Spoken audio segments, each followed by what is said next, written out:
today we're going to see how to use logarithmic function, that is log to the base 10, and how to use natural logarithm, that is to the base e, as we all know.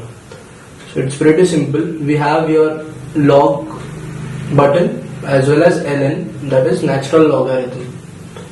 So for example, if you want to find log 1000, so log 1000 is equal to, that is 3. Similarly, if you want to find log 5, so you'll get the value 0.69, whatever it comes. Now if you want to find natural logarithm to the base e, you simply use this ln. For example, I have taken your example of natural logarithm to 90, which is same as log 90 to the base e is equal to, you will get this value, that is 4.4999.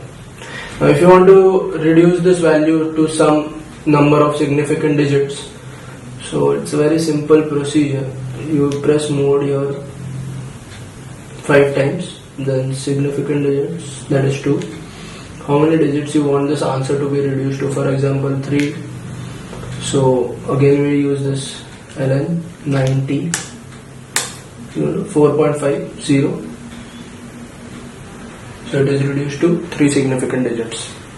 I hope you all like this video. Thank you.